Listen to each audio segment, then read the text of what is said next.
അധ്യക്ഷരെ, ബഹുമാന്യരായ ഉസ്താദുമാരെ, ഈ സുന്ദരവേളയിൽ ഒരു ഇസ്ലാമിക കഥാപ്രസംഗം അവതരിപ്പിക്കാനാണ് ഞങ്ങൾ ഉദ്ദേശിക്കുന്നത്. ഒരു പ്രാർത്ഥനാ ഗാനത്തോടെ ഞങ്ങൾ തുടങ്ങുന്നു. എന്നാദ്യം ചൊല്ലിത്തുടങ്ങട്ടെ,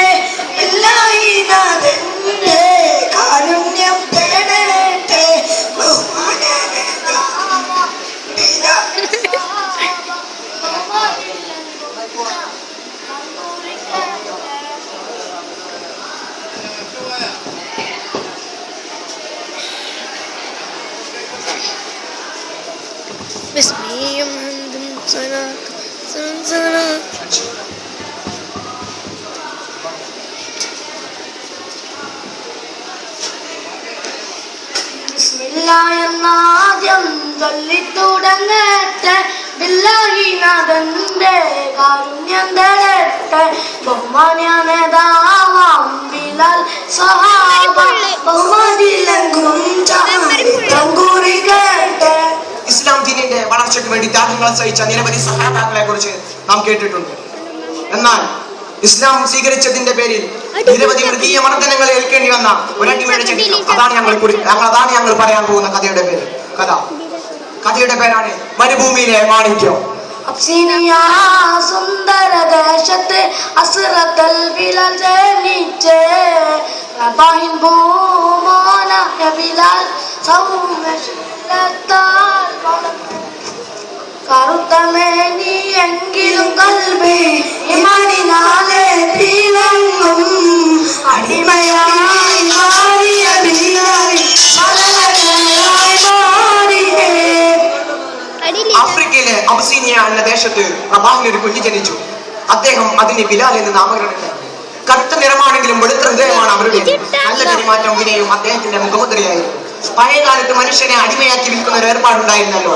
അറേബ്യയിലും മറ്റു ദേശങ്ങളും ഇത് യഥേഷ്ടം നടപാടുകളുണ്ടായിരുന്നു.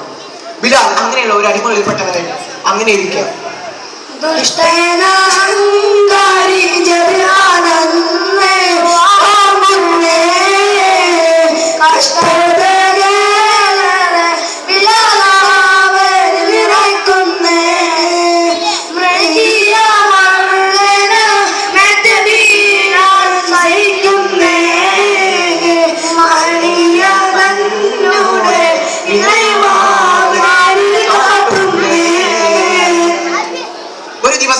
അറേബ്യയിലെ അബ്ദുല്ലാഹ് ഇബ്നു ജിദ്ആൻ എന്ന കച്ചവടത്തിന് വേണ്ടി ആഫ്രിക്കയിൽ ചെന്നു.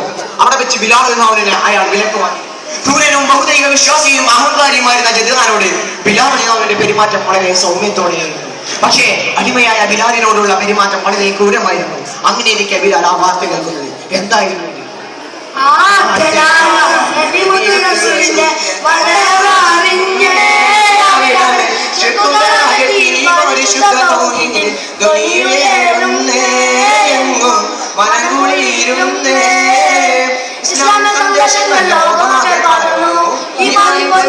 മനസ്സിനുള്ളിൽ തെളിഞ്ഞു, റസൂലിന്റെ പിന്തുടർന്നു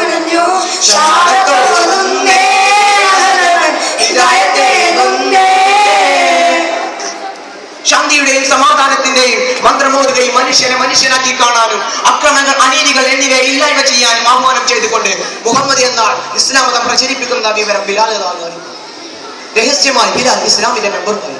പക്ഷേ ആ കഥ തന്റെ ഉടമയറിഞ്ഞു. ദേഷ്യം കൊണ്ട് അയാൾ കളിതുള്ളി.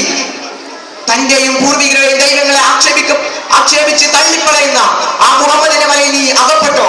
സഹിക്കാൻ കഴിയാതെ ജിദ്ആൻ ആടിമയെ ഒരു പാഠം പഠിക്കാൻ തീരുമാനിച്ചു. അങ്ങനെ ിന്റെ